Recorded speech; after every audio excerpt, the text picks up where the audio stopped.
convergencia de las sumas parciales, pero la convergencia de las sumas parciales, lo que vamos a llamar las sumas parciales conjugadas, que las vamos a denotar por Sn de f, ¿ok? Sn de f. Recordemos un poco, ¿no? Estamos estudiando métodos de sumabilidad, recapitulemos un poco, y habíamos estudiado las sumas parciales en el sentido de Césaro, la convergencia en el sentido de Césaro y la convergencia en el sentido de Abel. Y particularmente habíamos comentado que los promedios de Abel pueden ser pueden ser vistos como un caso de multiplicadores también.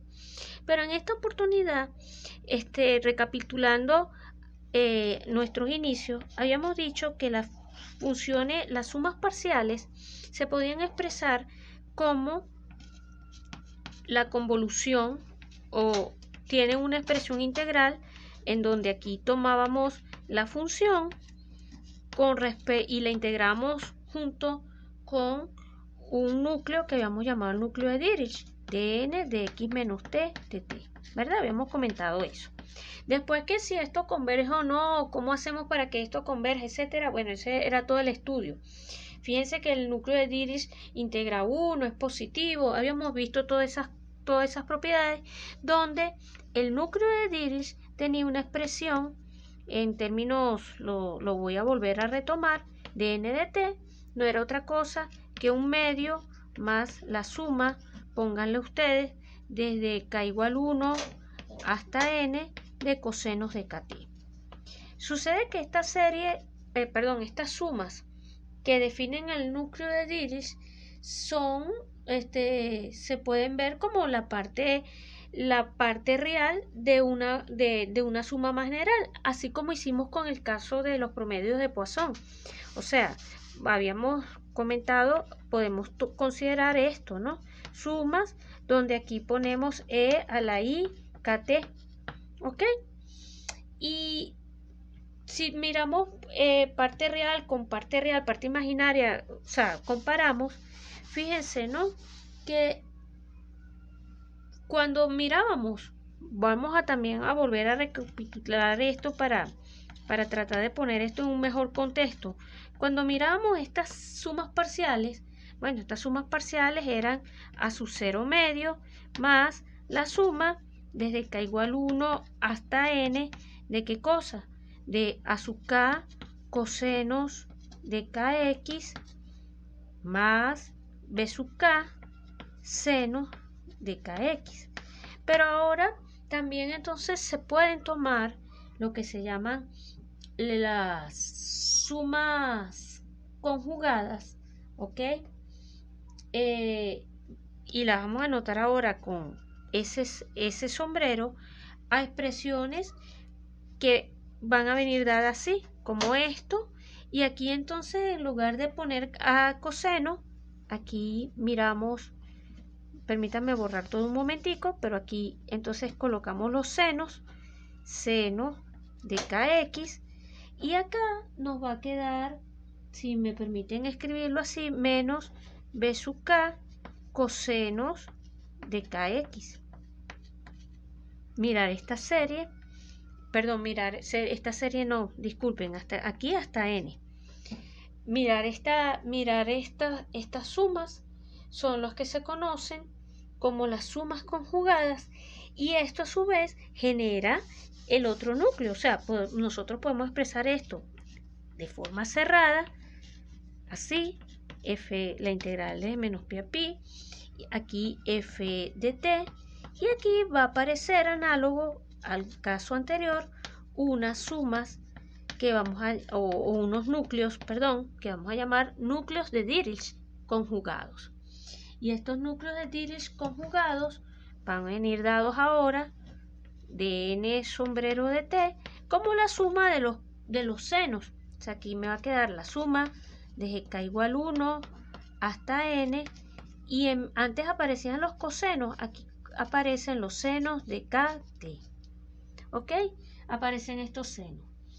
Estos, insisto, de los núcleos de Dirichlet y los núcleos conjugados de Dirichlet simplemente son la parte real y la parte imaginaria, respectivamente, de la serie, de la suma que viene dada por esto, k igual 1 hasta n de e a la i k t. Si ustedes miran esto, esta es una suma a valores complejos. Toman parte real y parte imaginaria de esta suma, de lo que de esta suma ya he hecho esta cuenta varias veces en distintos contextos, pero en este caso la hice para los núcleos en el video anterior cuando hablábamos de promedios de Abel, pero en este contexto me quedaría un medio más la suma, o vamos a ponerlo así, acá e a la it a la n, o sea que aquí se quedaría, permítanme para no introducir tanto paréntesis, e a la it por n, ok, menos e a la it, todo esto dividido, espero que ahí se vea bien, vamos a centrar más mejor, todo eso dividido entre e a la it menos 1. Eso quedaría de esa manera, ¿ok?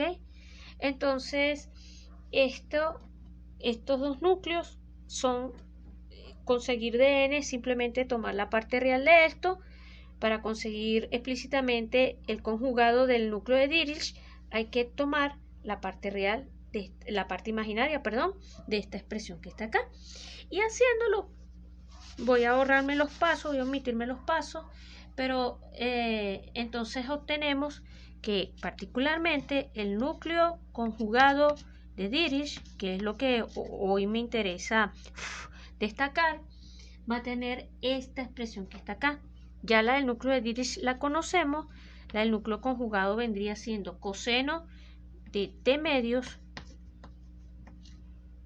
menos coseno evaluado en n más 1, o sea, n más un medio, no n más 1 entre 2, no, n más un medio de t, todo eso dividido entre 2 seno de t medio. Y esta es la noción de núcleo conjugado en el caso de Dirichlet, cuando estamos considerando las sumas parciales de series de Fourier. Entre paréntesis les comento que igualito cuando uno considera promedios de Abel, se puede construir el núcleo conjugado. El núcleo conjugado, aparece el núcleo de Poisson y podemos construir el núcleo conjugado al núcleo de Poisson. Bueno, entonces tenemos ese núcleo conjugado. Una de las propiedades es que, a diferencia de su pareja, habíamos visto que 1 entre pi, por ejemplo, la integral de g menos pi a pi de n de t, habíamos comentado que esto integra 1. Pero cuando miramos acá y consideramos el conjugado, esto no integra 1, esto integra 0. Esto entonces hace, o es por esta razón, entre otras, que la familia formada por los núcleos conjugados no constituyen una familia de aproximaciones de la identidad. Es decir, los argumentos, los resultados que yo obtuve para Dn, para las sumas parciales y después para el núcleo para la suma César y las sumas o los promedios Abel, por decirles algo, todas esas técnicas, todos estos teoremas que hemos demostrado en videos anteriores, aquí no se pueden realizar. No puedo extender los mismos argumentos tomando núcleos conjugados, porque esto no es una aproximación de la identidad, porque esta hipótesis que he utilizado en otros teoremas, la hipótesis de que integre 1, de que esto integraba 1, esto era una hipótesis fundamental, aquí no la tengo. Aquí lo que tengo es que esto integra 0. Entonces ya allí tengo problemas. Ya esto no es una aproximación de la identidad y ya los resultados que teníamos anteriormente no van a ser los mismos. Es por ello que el estudio de las funciones conjugadas de series de Fourier es un capítulo aparte. Es un tema aparte que también fue desarrollado y que requiere un estudio, como quien dice, un estudio independiente. Un estudio independiente, pero que mediante otras técnicas se obtienen resultados. No digo que los mismos resultados, pero sí se obtienen resultados. Por ejemplo, una de las primeras cosas que podemos comentar aquí es que similarmente a las series de Fourier se considera entonces las series conjugadas de Fourier, pero en las series de Fourier habíamos visto que en la serie de Fourier que, por ejemplo, si nosotros tomamos si en el punto x sub 0 hay una discontinuidad de salto, ¿verdad? O si el punto es de Lebesgue, uno podía ver que esto converge al promedio. Eso lo habíamos dicho en el teorema de, si mal no me recuerdo, en el teorema de, permítanme revisar un momentico para citar bien, en el teorema de Dirichlet-Jordan hay un resultado que se refiere a Dirichlet-Jordan, ¿no? Que esto va a converger al promedio de la función f de x sub 0 más f de x sub 0 menos, etcétera, ¿no? Y aquí hay que pedirle entonces propiedades no solo a la función, sino al punto como tal, ¿ok? Esto, por supuesto, hay que tener cuidado. Pero ¿qué pasa cuando se estudia cuando se consideran series conjugadas? Cuando se consideran series conjugadas, entonces el comportamiento, allí aparece el comportamiento o la tendencia de la serie de Fourier, no va a ser a la función f, sino a una función que se va a llamar función conjugada. Esta función conjugada se va definiendo por pasos. Primero se considera epsilon mayor que 0, fijo y arbitrario, y se introduce, vamos a llamarla así, f sub e de x, no, vamos a dejarla en x, ¿ok? F sub e de x va a ser igual a ¿qué cosa? Al límite, vamos a decirlo, no, todavía no, sino a 1 sobre pi, la integral para los valores que están, o sea, para los t, que son un poquito más grandes que epsilon, y aquí vamos a poner módulo de t mayor que epsilon menor o igual que pi, ¿ok? Y acá nos va a quedar entonces f de x más t, y acá va a aparecer de t entre un cierto factor que va a ser tangente de t medios, ¿ok? Va a aparecer este factor que está aquí necesitamos multiplicar por 2, y entonces esto es lo que se llama la función, estas son como quien dice unos promedios, ¿no? Si ustedes ven, estos son como una especie de promedio, y ahora sí, tomando el límite cuando epsilon tiende a 0, esto va a converger, o formalmente, haciendo epsilon tender a 0, vamos a definir lo que se llama como función conjugada. La función conjugada, f sombrero de x, no va a ser otra cosa que el límite formalmente dicho cuando epsilon tiende a 0 de estas f sub e de x, ¿ok? Pero bueno, allí lo que pasa es que aparece un valor principal, ¿ok? Y hay varias cositas que me gustaría plantearles con respecto al núcleo conjugado para ir cerrando los resultados de este video. Miren, en el caso de la suma Césaros también se puede hablar de un núcleo conjugado. Podemos hablar entonces de Kn conjugado de T. que va a venir definido nuevamente como 1 entre n más 1, las sumas desde j igual 0 hasta n, ahora de su j conjugado de t. Podemos entonces promediar esto nuevamente definiendo estos núcleos conjugados de Feller. Vemos, por ejemplo, que el módulo del núcleo conjugado para cada n perteneciente, por supuesto, a los naturales, va a ser menor o igual que n. Vamos a obtener esa cota, y además se puede establecer, fíjense, de la fórmula, o sea, los núcleos conjugados de Dirichlet de j de t son exactamente igual a cotangente de t medios,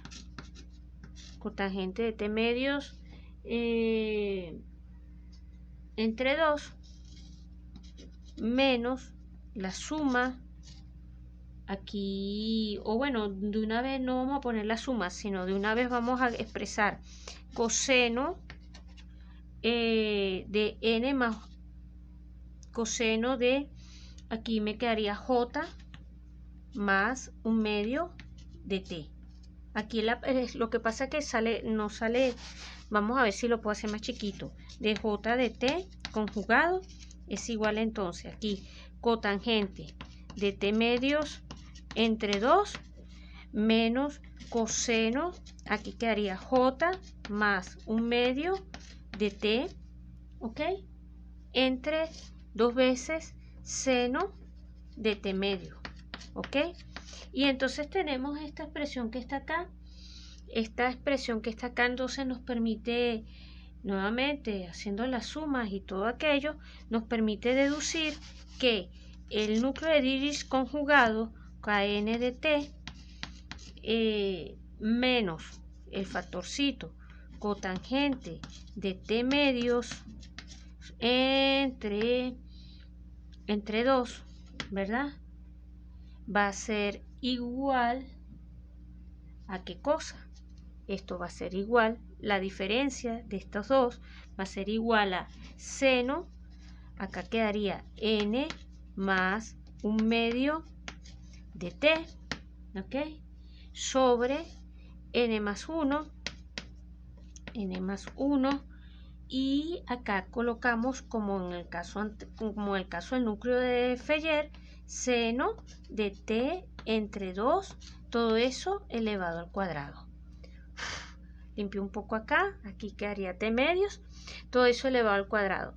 Entonces fíjense, de esta expresión se puede deducir que el módulo de esto, usando esta expresión que está aquí abajo, va a ser menor o igual que ¿qué cosa? Que a entre n t medios, perdón, n t medio no t cuadrado, cuando módulo de t es menor que pi y el n es un parámetro mayor o igual que 0. N igual a 1, 2, 3, o sea, n mayor o igual que 1. 1, 2, 3, 4, 5, etc. Parámetro natural. Claro, esto nos permite mirar. Ahora la pregunta es, bueno, ¿y qué pasa con estos promedios? ¿Qué pasa cuando se estudian esos promedios conjugados de Abel? ¿Qué pasa cuando se consideran esos promedios? Y lo que nos dice el teorema, un teorema que se refiere, vamos a llamarlo teorema de Lebesgue. El teorema de Lebesgue, que lo voy a decir muy rápidamente porque ese es todo un tema que podríamos demostrar en otro video, es que las sumas césaro conjugadas de la función f en un punto x sub 0, siempre y cuando, por ejemplo, x sub 0 es punto de Lebesgue, vamos a pedir que, repito por acá, f sea una función L entre, por ejemplo, menos pi integrable, y vamos a pedir x sub 0 punto de Lebesgue. Entonces vamos a escribirlo formalmente. CAF integrable entre menos pi x sub 0 punto dlb. Vamos a pedir también que, importante aquí, que f sea 2 periódica. F periódica, 2pi periódica. 2pi periódica, ¿ok? Periódica. Entonces, el teorema de Lebesgue lo que nos dice es, entonces, es que estas sumas césaros conjugadas de f de x sub 0 van a converger cuando n tiende a infinito a una cierta función que vamos a denotar f sombrero de x sub 0. Y ese f de sombrero es lo que se conoce como función conjugada. No, inclusive no van a atender, perdón, me corrijo y que me disculpe Lebesgue por el error que acabo de cometer. Esto menos esto no es exactamente la función conjugada, sino esto, f conjugada de orden 1 entre n de x sub 0 tiende a 0, cuando n tiende a infinito. Ok, es un resultado mucho más técnico.